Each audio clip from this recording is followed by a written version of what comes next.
In this video, I want to talk about self-awareness and the key to self-awareness.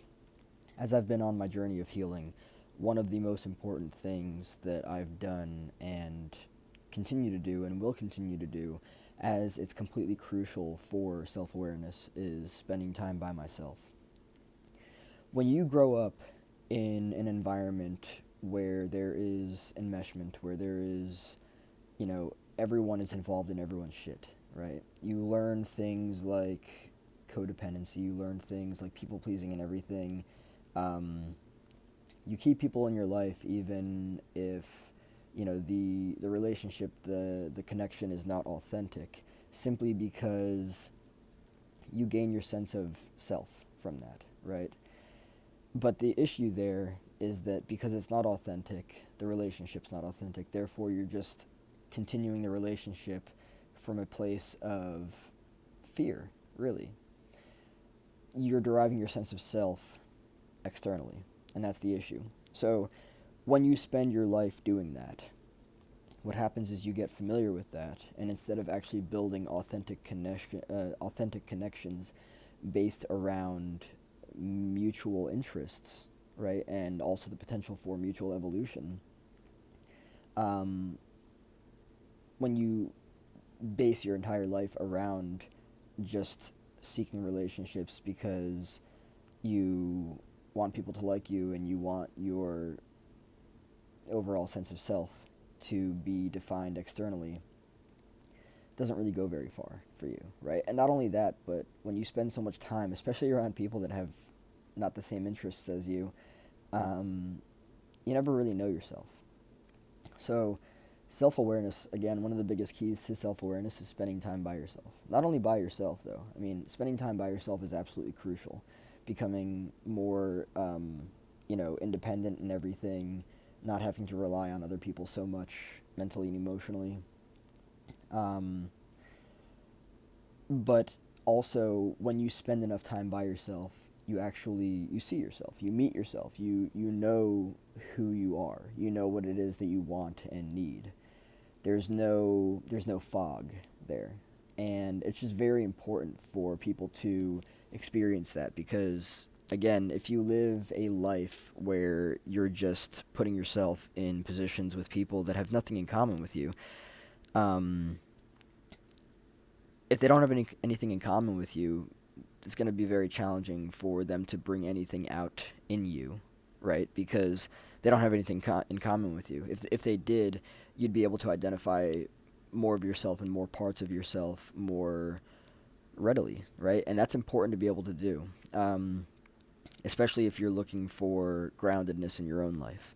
Um, I have the receipts of, experiences of trying to change people, because that's also part of, I'm not going to get into the logistics of that. I'm very serious and very um, aware of what I share here and what I'm not going to share and everything.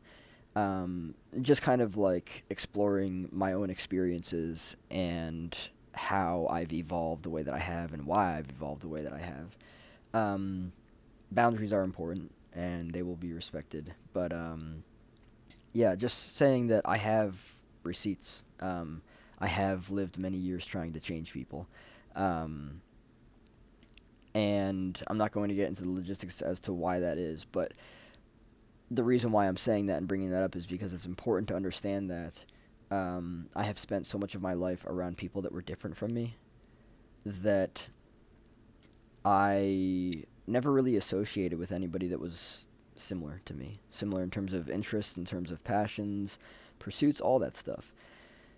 And it's just so interesting what happens when you associate with people that are different from you, right? There's a lot of friction. There's a lot of disagreements. It doesn't go very far. When you spend your time around people that are different from you, it doesn't go very far. And then when you also try to change them, it just gets worse, because they're not there for you to change them. They're there because you're looking for, your external sense of self to be, or I should say, your internal sense of self is being externally validated by them, which it's also just not true, because often with people who are different from each other, with friction and disagreements can very oftentimes come abusive behaviors and interactions and all that stuff. So it's very important to understand that.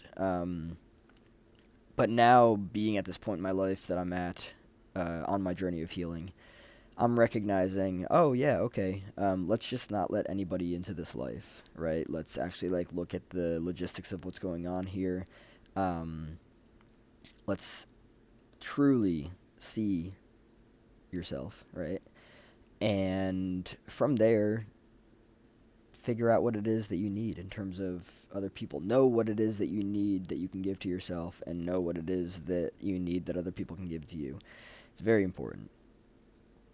A lot of people just kind of like look over that stuff, and no, it's crucially important. But yeah, again, one of the biggest keys to self-awareness is spending time by yourself. A lot of it, because you're never really going to know yourself unless you are spending a lot of time by yourself. And when you spend time by yourself, you're not being influenced by other people and their ideas, their thoughts, their opinions, their beliefs, their wants, their needs. So you don't have to work through a bunch of filters of all that stuff. You're just, oh, what do I want? Right? And you might deal with difficulties of like, oh, well, I want this, but I, whatever thoughts, opinions, belief systems, any of that kind of stuff come up with that. It's going to be there, but your ability to work through it is going to be much more realistic, I guess the word is. And I use that word because it's just, it makes sense. Um, because you don't have the influence of all these other people trying to sway your perception and your, decision making and everything. It's very interesting how this stuff works. So yeah, I'm not saying don't spend time with people that are different from you, but understand that there's going to be friction that comes with associating with people that are different from you, because you're not going to share the same opinions, right? You're not going to share the same thoughts, the same beliefs, a lot of the same stuff. It's just not going to be shared. So you might find out sooner than later. All right, next person. So go on from there. Spend a lot of time by yourself. The more time you spend by yourself and with yourself, the more time you'll see yourself truly as you are. And then with that, you'll have more of an opportunity to see the type of people that are meant to be in your life. That's how it works. If you guys like what I talk about in these videos here on YouTube, please go to my profile, and in my profile you'll find a link to my website, chrisbanish.com. If you click on that website and you go to the page on that website that says podcast, you can listen to my podcast that airs every Sunday at 12 o'clock p.m. Eastern Standard Time. On the podcast, I talk about many of the same things that I talk about on my YouTube channel here. Thank you so much for tuning in.